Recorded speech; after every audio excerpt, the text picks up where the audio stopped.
Hi students, this is Vishwa Shah and welcome to career catalyst. Last lecture में हमने देखा था फर्टिलाइजेशन के पहले की events, pre fertilization that is gametogenesis and gamete transfer. इस लेक्चर में हम ये चैप्टर ख़त्म करेंगे, फर्टिलाइजेशन और पोस्ट फर्टिलाइजेशन देखते हैं। तो सबसे पहले fertilization. What is fertilization? It is the fusion of male and female gamete. Male gamete और फीमेल गैमेट का फ्यूजन, ये दोनों का फ्यूजन होके क्या बनता है? दोनों हैप्लॉइड है, दोनों का फ्यूजन होके बनेगा zygote which is diploid. Fertilization का दूसरा सिमिलर वर्ड है सिनगामी। मेल गैमेट और फीमेल गैमेट के फ्यूजन को सिनगामी बोलते हैं और फर्टिलाइजेशन और सिनगामी दोनों का मीनिंग सेम ही है और फ्यूजन होने के बाद जाइगोट बनता है। एक दूसरी टर्मिनोलॉजी है that is parthenogenesis. What is parthenogenesis? So in honey bee,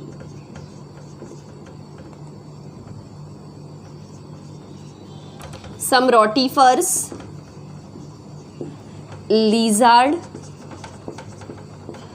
turkey which is a bird. In this organism, egg cell is developed to form a new organism. Egg cell develops to form new organism without fertilization.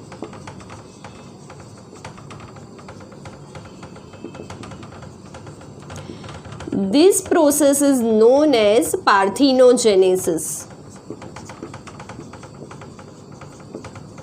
Clear? Okay, egg cell में से कोई living organism का बनना without fertilization that is called parthenogenesis. किस में देखने को मिलता है? Honey bee, rotifers, lizard and turkey. अब फर्टिलाइजेशन कहाँ पे होता है? मेल गैमेट और फीमेल गैमेट का फ्यूजन बॉडी के अंदर होता है या बॉडी के बाहर होता है, उस हिसाब से फर्टिलाइजेशन को दो टाइप में डिवाइड किया है। Fertilization is divided into two parts.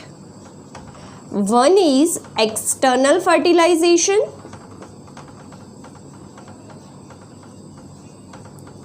and second one is internal fertilization. Okay, दो टाइप है, कौन कौन से? External fertilization and internal fertilization. तो देखते हैं हम पहले एक्सटर्नल फर्टिलाइजेशन। एक्सटर्नल फर्टिलाइजेशन क्या होता है? आपको ये तो पता चल गया कि मेल गैमेट और फीमेल गैमेट का फ्यूजन बॉडी के आउटसाइड होता है, इसीलिए इसको एक्सटर्नल फर्टिलाइजेशन बोलते हैं। तो हम ऐसा बोल सकते हैं mail gamete and female gamete fuses in water medium. Okay, क्या करते हैं? इसमें ऑर्गेनिज्म अपने गैमेट को वाटर में रिलीज कर देते हैं। इसके एग्जाम्पल कौन कौन से हैं? आल्गे, एम्फीबियन, फिश, वो सब एक्सटर्नल फर्टिलाइजेशन दिखाते हैं। एक्सटर्नल फर्टिलाइजेशन जो भी एनिमल्स दिखाते हैं उनमें बहुत ही अच्छी सिंक्रनी होती है। सिंक्रनी मतलब मेल और फीमेल दोनों एक साथ गैमेट वाटर में रिलीज करते हैं। अगर दोनों में सिंक्रनी नहीं होगी तो फर्टिलाइजेशन नहीं होगा। क्यों? क्योंकि वाटर में भी दोनों गैमेट का मिलना मतलब दोनों गैमेट का एक साथ होना ज़रूरी है, इसीलिए ऐसे एनिमल बहुत ही अच्छी सिंक्रनी दिखाते हैं जो एक्सटर्नल फर्टिलाइजेशन दिखाते हैं। और एक एग्जाम्पल दिया है आपकी बुक में, frogs and bony fish produce high number of offspring. क्यों ऐसा? उनमें ऑफस्प्रिंग्स के नंबर क्यों ज़्यादा होते हैं? क्योंकि एक्सटर्नल फर्टिलाइजेशन है, मेल गैमेट और फीमेल गैमेट वाटर में रिलीज होते हैं। So this offspring are highly vulnerable to predators, मतलब उनको प्रीडेटर से बहुत ही ज़्यादा खतरा होता है, क्योंकि उनको कोई बॉडी के अंदर डेवलपमेंट नहीं हो रहा है कि उनको प्रोटेक्शन मिलेगा, एक्सटर्नल एनवायरनमेंट में है। इसीलिए बहुत सारी ऑफस्प्रिंग अपने एडल्टहुड तक पहुंच ही नहीं सकती, इसीलिए इसमें ऑफस्प्रिंग के नंबर बहुत ही ज़्यादा होते हैं। हाईली वल्नरेबल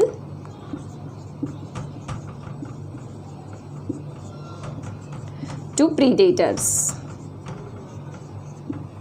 ओके, अब देखते हैं हम internal fertilization. What is internal fertilization? Yes, male और फीमेल गैमेट का फ्यूजन क्या होता है, कहाँ पे होता है? Inside the body. Okay, male gamete and female gamete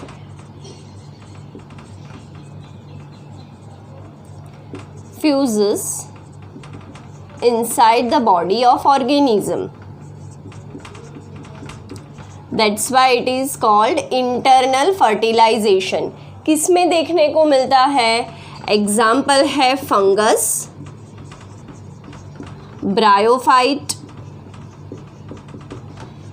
pteridophyte,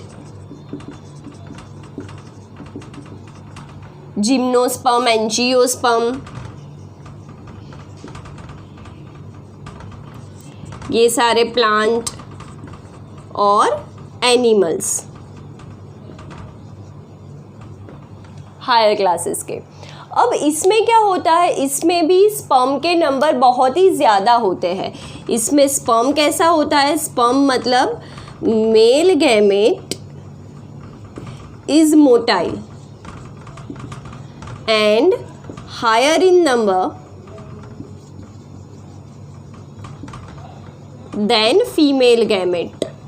female gamete बच्चा कैसा होगा? इमोटाइल होगा और मेल गैमेट मोटाइल होगा। सो मेल गैमेट जब तक फीमेल गैमेट तक पहुंचता है, बहुत सारे मेल गैमेट ऐसे होते हैं जो डिस्ट्रॉय हो जाते हैं। इसीलिए ये लॉस को कंपनसेट करने के लिए मेल गैमेट के नंबर ऑलवेज ज़्यादा होते हैं। और जो इमोटाइल मेल गैमेट होता है इन एंजियोस्पर्म, तो इमोटाइल मेल गैमेट को हम एग सेल तक पोलन ट्यूब के थ्रू ले जा सकते हैं। Okay, immotile male gamete in angiosperm is transfer through pollen tube. इसमें पोलन ट्यूब उसको हेल्प करती है फीमेल गैमेट तक ले जाने के लिए। ठीक है, so fertilization is a very simple. क्या लिखना है आपको? मेल गैमेट और फीमेल गैमेट का फ्यूजन होकर जाइगोट बनता है। कहाँ पे मेल गैमेट और फीमेल गैमेट फ्यूज होते हैं? अगर एक्सटर्नल मीडियम में फ्यूज होते हैं then that is external fertilization, उसका एग्जाम्पल। एंड अगर वो बॉडी के अंदर फ्यूज होते हैं then it is internal fertilization. And one terminology that is parthenogenesis. Okay, अब हम देखते हैं पोस्ट फर्टिलाइजेशन इवेंट। ओके, अब देखते हैं हम post fertilization event. Post fertilization में दो चीज़ों का इन्वॉल्वमेंट होता है, एक जाइगोट फॉर्मेशन और दूसरा है एम्ब्रियोजेनेसिस। ओके, सबसे पहले हम देखते हैं जाइगोट। जाइगोट क्या है? Diploid unicellular structure. Male gamete और फीमेल गैमेट जो हैप्लॉयड होते हैं उनके फ्यूज होने से बनता है, इसीलिए डिप्लॉयड है। Diploid unicellular structure.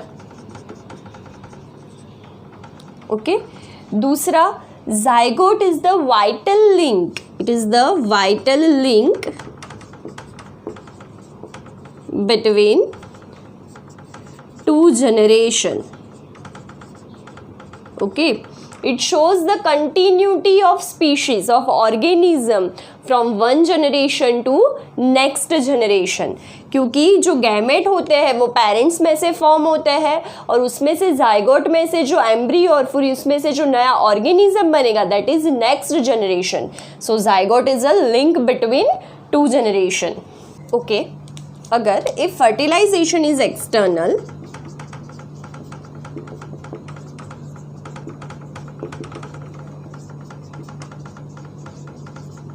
then zygote formation is in water. और अगर इंटरनल है तो zygote formation is inside the body.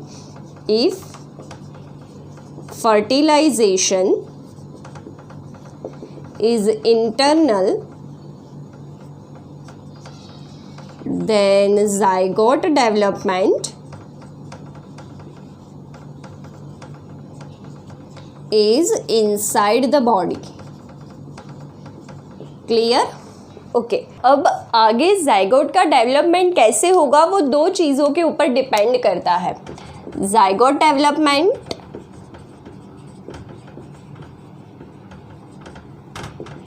Is dependent on two factors. First, the life cycle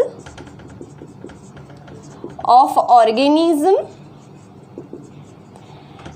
environment. Second one is the environment it is exposed to.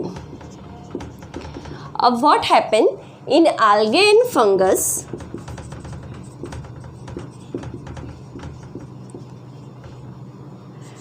Develops thick wall around the zygote. क्या होता है उसमें एक thick wall बनती है around the zygote.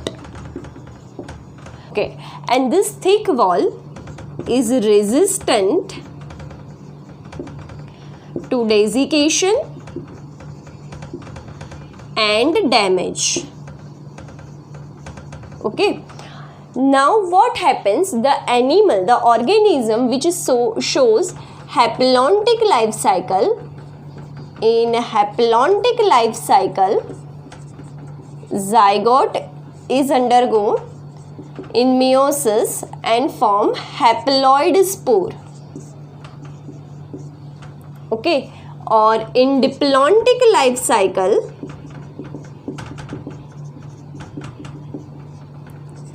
zygote is undergone in mitosis and shows diploid spore formation. Clear? तो zygote में आपको इतना याद रखना है कि वो कहाँ पे फॉर्म होता है, उसका डेवलपमेंट कौन सी चीज़ों के ऊपर डिपेंड करता है, आल्गे और फंगस का एग्जाम्पल, देन हैप्लॉन्टिक और डिप्लॉन्टिक लाइफ साइकिल में जाइगोट का क्या होता है. याद रखना, zygote is the first cell of our body. Human में भी जब सबसे पहले, भले ही हमारे पास अभी 10⁻14 सेल्स है, बट सबसे पहले लाइफ की शुरुआत जाइगोट से ही होती है. Okay, now last topic of this chapter that is embryogenesis. Development of embryo from zygote.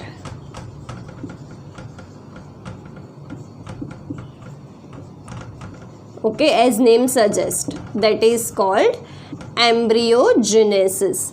इसमें दो प्रोसेस इन्वॉल्व होती है. First is cell division and second that is cell differentiation. Cell division and cell differentiation. Cell division में क्या होता है? Increase number of cell, obvious है, divide होके. और इसमें क्या होता है? कुछ कुछ modification. Cell differentiation, you already know about this, tissue and organ formation. आपको ये भी पता है कि टिश्यू क्या है? It is a cluster of cell which has same origin and same function. तो पहले क्या होता है? सेल डिवीजन, जिसकी वजह से उसके नंबर बढ़ते हैं, और उसके बाद क्या होता है बेटा? Differentiation. Tissue and organ formation. अब इसका एम्ब्रियो का डेवलपमेंट कहाँ पे होता है, फीमेल बॉडी के अंदर या फिर बाहर, उसके हिसाब से उसके दो टाइप है। First is oviparous. इसमें क्या होता है, रेप्टाइल्स और बर्ड्स में देखने को मिलता है, embryo development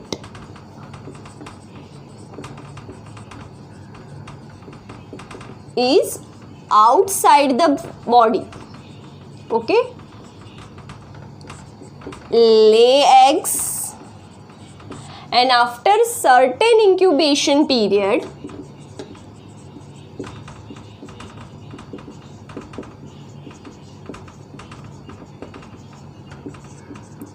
young one comes out.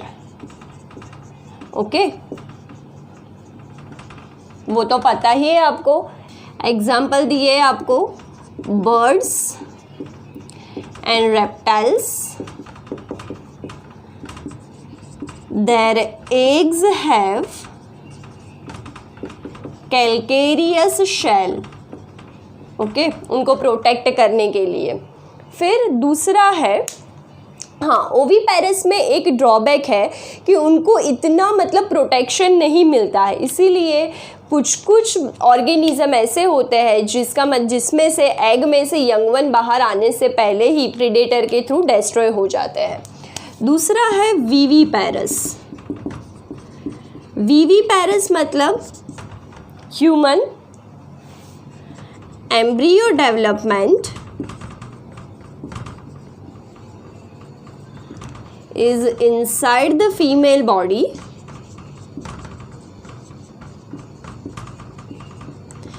and after certain growth period young one comes out. Okay, जैसे हमें पता है कि ह्यूमन में प्रेगनेंसी पीरियड 9 मंथ का होता है, वो सर्टेन पीरियड के बाद यंग वंस आता है। इसमें एम्ब्रियो का प्रॉपर नरिशमेंट और प्रॉपर प्रोटेक्शन होता है। दूसरा है ओवीविविपेरस, जो आपको नहीं पता होगा, शार्क में देखने को मिलता है। आप सिर्फ याद रख सकते हैं एग्जाम्पल, ओवीविविपेरस इन शार्क। उसमें क्या होता है, वो एग अपनी बॉडी में रखता है और इनसाइड द बॉडी एग का हैचिंग होता है। ओके, ठीक है। अब हम देखते हैं प्लांट में क्या होता है। ओके, अब हम देखते हैं प्लांट में क्या होता है। In plant embryo is developed into ovary. Ovary में भी स्पेसिफिकली ओव्यूल में, क्लियर। और after fertilization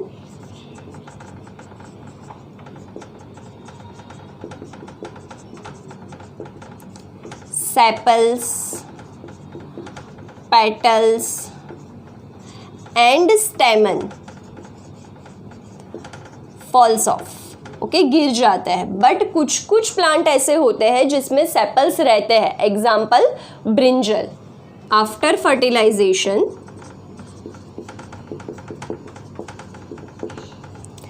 zygote is developed into embryo, ovule is developed into seed, ovary is developed into fruit. Okay, और उसके आसपास एक लेयर बनता है, that is layer which is protective for fruit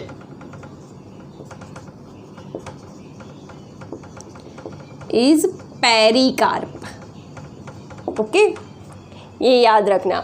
और सीड डिस्पर्सर के लिए फिर ये पेरिकार्प टूट जाता है। आप देख सकते हो डायग्राम में कि एस मतलब सीड दिखाए है और पी मतलब pericarp which is a layer of fruit. तो याद रखना, zygote is developed into embryo, ovule is developed into seed and ovary is developed into fruit, और उसके लेयर को बोलते हैं पेरिकार्प। ओके, तो ये हमारा इजी चैप्टर ख़त्म हुआ है। नेक्स्ट लेक्चर में हम सेकेंड चैप्टर स्टार्ट करेंगे, that is sexual reproduction in flowering plant. Okay, till then enjoy.